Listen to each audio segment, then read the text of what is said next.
জি ভাই। কি মোবাইল এটা? অপু ভাই। অপুর বলে ক্যামেরা সুন্দর। জি ভাই। আপনার ক্যামেরার কি অবস্থা? আলহামদুলিল্লাহ অনেক মোটামুটি। মামা ওই দেখ দুটা মুরগি পাইছি রে, দুটো টাইফুন আছে পট্টা দিয়ে দে। এই যে ঠিকানা একটা রয়েছি, ঘুরে যা জিঙ্গা মুই ঠিকানাটা কোনায় করে দিব আর কি তুই আর কি ইয়ার ভিতরে, আর আমি এমনি অস্ত মহলে কাম করে দেখা গেল আপনার ভাই না? ভাই আপনি কি এই এলাকার? হ্যাঁ আমি এই এলাকার। কেন ভাইয়া? এটা খুঁজে দেখেন তো। ও নিশানদের বাড়ি, এটা তো মিজি বাড়ি, এদিক দিয়ে চলে যান।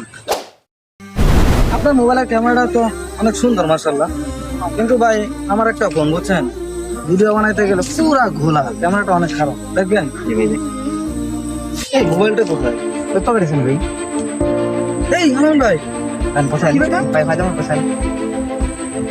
আরে আল্লাহ বাসা রাখছেন নাকি? আল্লাহ ভাই, মোবাইলটা তো এই পকেটে ছিল। না জি না।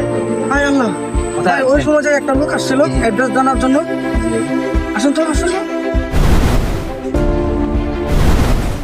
ওই যে ওই লোকটা অ্যাড্রেস জিজ্ঞাসা করছিল ভাই, ওই কাজটা করছে। তিনি ডক্টর বলবে সর্বনাশ ভাই, আমার আইফোন চলে গেছে ভাই।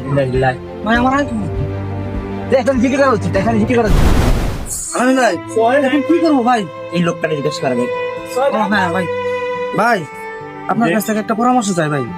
ভাই আমরা এখানে দাঁড়িয়েছিলাম বুঝছেন, তো একজন লোক অ্যাড্রেস জিজ্ঞাসা করতে আইসা তো আমার আইফোনটা নিয়ে গেছে ভাই, আইফোনটা আমার চুরি করে নিয়ে গেছে। এখন কি করা যায় ভাই? কি করবো আমরা? আমি চাইছি এখন তো মনে হয় না পাওয়ার সম্ভাবনা বেশি, কারণ এখনকার আইফোন যারা চুরি করে ওরা এক্সপার্ট লেভেলের চোর।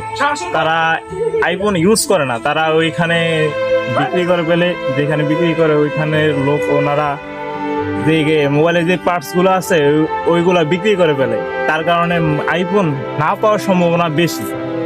ভাই এখন কোনো উপায় নাই, আর পাবো না আমি আমার আইফোনটা। তুমি হয়তো ফোনটা চুরি করে ক্ষণিকের সময়ের জন্য আনন্দ পাইবা, দুনিয়া উপভোগ করতে পারবা, কিন্তু ভুলে যেও না কাল কিয়ামতের ময়দানে আল্লাহ তাআলা পরের হক কখনো মাফ করবেন না যদি ওই লোক তোমাকে ক্ষমা না করে। তো মানুষ সকল, তোমরা আখিরাতকে ভয় করো, আল্লাহ তাআলাকে ভয় করো।